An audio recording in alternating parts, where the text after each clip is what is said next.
Hi, everyone. Welcome back to Learn English with Podcasts. I can't believe this is already our sixth episode. We've been exploring all kinds of topics, sharing our thoughts and experiences, and giving you some practical tips to improve your life. And of course, to help you learn English naturally. Yeah, episode 6 already. Time flies. And if you didn't listen to our last episode yet, we really recommend it. We talked about how decluttering your space can change your life. Definitely check it out. You might pick up something that really works for you. Exactly. And actually, today's topic is somehow related to that one. This episode is called Better Sleep Easy Tips for a Good Night. Oh, yes, it's going to be a super useful one.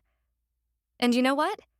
Keeping your space organized, especially your bedroom, has a big impact on how well you sleep. That's such a good point.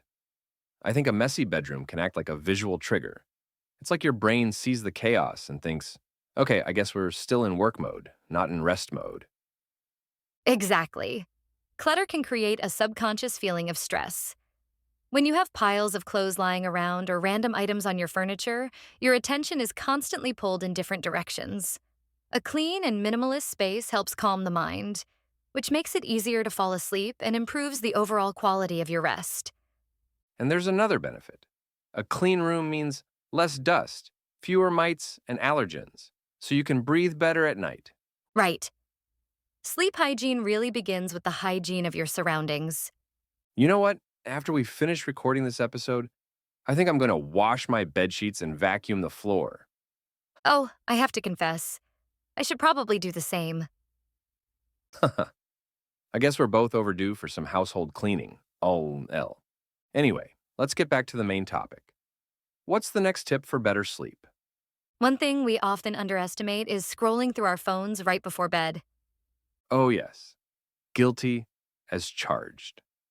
Looking at your phone just before sleep gives you a huge dose of information, emotions, and bright light.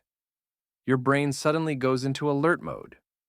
Not exactly what you want when you're trying to relax. Exactly. It's much better to put your phone away, even if just for 10 minutes before going to sleep, and do something calm, like reading a book. Even if you read only 2 or 3 pages, it helps you wind down.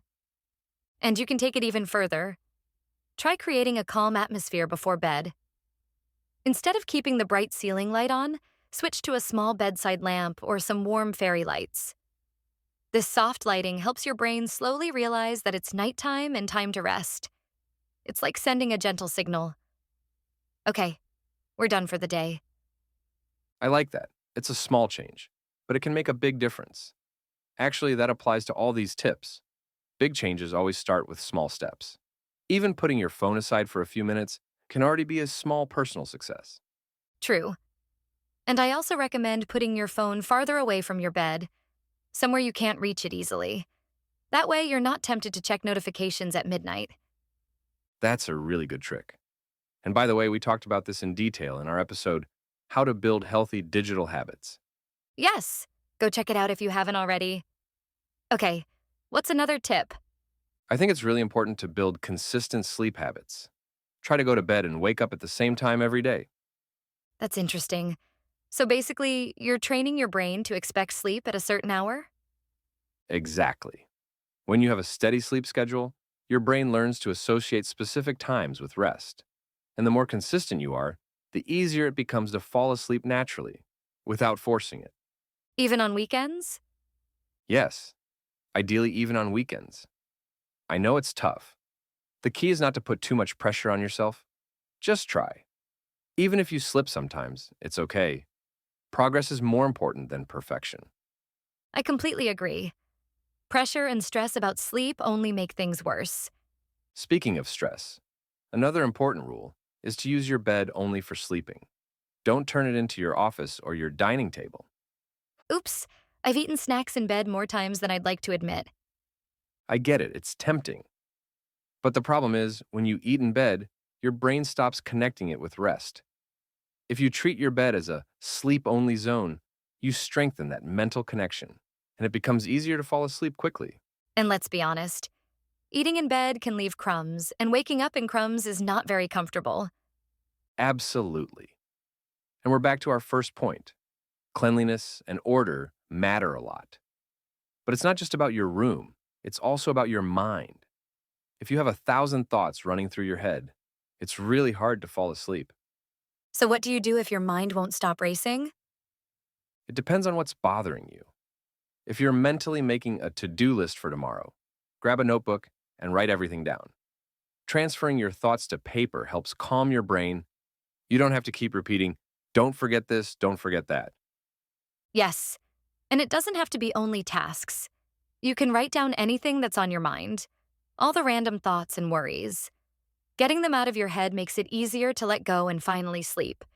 That's basically journaling.